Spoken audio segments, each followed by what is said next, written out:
കാനഡയിലെ Prince Edward ഐലൻഡിൽ വിദ്യാർത്ഥി സമരം ശക്തിയാർജിക്കുന്നു. ജനസംഖ്യാ വർധനവിനെ തുടർന്ന് നൂറുകണക്കിന് വിദ്യാർത്ഥികളെ നാടുകടത്താനുള്ള തീരുമാനത്തിൽ പ്രതിഷേധിച്ചുകൊണ്ടാണ് സമരം.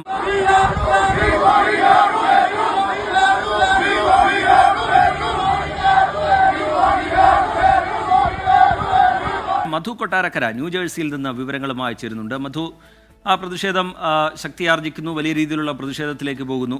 ഇന്ത്യൻ വിദ്യാർത്ഥികളും ആ പ്രതിഷേധത്തിന്റെ ഭാഗമാകുന്നുണ്ട്. ഇപ്പോഴത്തെ സാഹചര്യം എന്താണ് മധു കൊട്ടാരക്കര?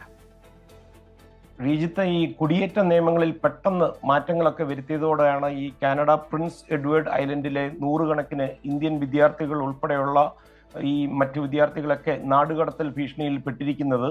കാനഡയിൽ തുടരുവാൻ വർക്ക് പെർമിറ്റ് കാലാവധി നീട്ടി നൽകണമെന്നും അതുപോലെ ഇപ്പോൾ വരുത്തിയ ഈ കുടിയേറ്റ നിയമങ്ങൾ വരുത്തിയിരിക്കുന്ന മാറ്റങ്ങൾ പുനഃപരിശോധിക്കണമെന്നും ആവശ്യപ്പെട്ട് പ്രതിഷേധ പ്രകടനങ്ങൾ വിദ്യാർത്ഥികൾ ഒരാഴ്ച മുമ്പാണ് ആരംഭിച്ചത്. ജനസംഖ്യയിൽ കുത്തനെ വർധനവൊക്കെ ഉണ്ടായതിനെ തുടർന്ന് പ്രിൻസ് എഡ്വേർഡ് ഐലൻഡ് അതിന്റെ ആരോഗ്യ സംരക്ഷണത്തിലും പാർപ്പിട അടിസ്ഥാന സൗകര്യങ്ങളിലുമൊക്കെ വലിയ പ്രതിസന്ധി നേരിടുകയാണെന്നാണ് അധികൃതർ പറയുന്നത്. ഇതിനൊരു പ്രതിവിധിയായി കുടിയേറ്റക്കാരുടെ എണ്ണം കുറയ്ക്കുന്നതിന് അവരുടെ പ്രൊവിൻഷ്യൽ നോമിനി പ്രോഗ്രാമിലെ കുടിയേറ്റ നിയമങ്ങളിലാണ് ഇപ്പോൾ മാറ്റങ്ങൾ വരുത്തിയിരിക്കുന്നത്.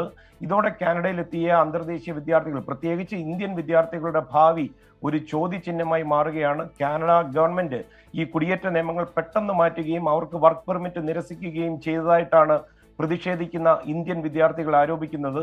ബിരുദം നേടിയെങ്കിലും ഈ വിദ്യാർത്ഥികൾ നാടുകടത്തൽ ഭീഷണിയിലാണെന്നുള്ള റിപ്പോർട്ടുകളും വരുന്നുണ്ട്.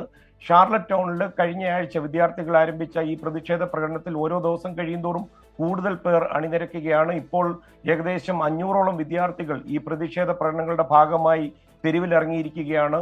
പ്രൊവിൻഷ്യൽ നോമിനി പ്രോഗ്രാം അല്ലെങ്കിൽ PNB വഴി കാനഡയിൽ സ്ഥിര താമസത്തിനായി നോമിനേറ്റ് ചെയ്യുന്ന മറ്റ് രാജ്യങ്ങളിൽ നിന്നുള്ള ആളുകളുടെ എണ്ണം വെട്ടിക്കുറയ്ക്കുമെന്ന് സർക്കാരിന്റെ ഒരു തീരുമാനമുണ്ടായിരുന്നു. അത് പരിശോധിക്കണമെന്നാണ് ഇതിനൊക്കെ നേതൃത്വം നൽകുന്നവർ പറയുന്നത്.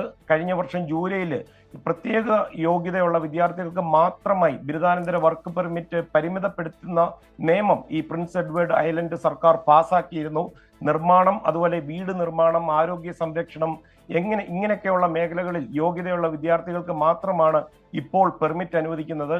ഈ വർഷം ആദ്യം കാനഡയിലെ തന്നെ മാനിറ്റോബയിൽ സർക്കാർ സമാനമായ നിയന്ത്രണങ്ങൾ ഏർപ്പെടുത്തിയിരുന്നു. എന്നാൽ പ്രതിഷേധത്തെ തുടർന്ന് കാനഡ സർക്കാർ ഈ ബിരുദാനന്തര വർക്ക് പെർമിറ്റ് 2 വർഷത്തേക്ക് നീട്ടിയിരുന്നു. റീജൻ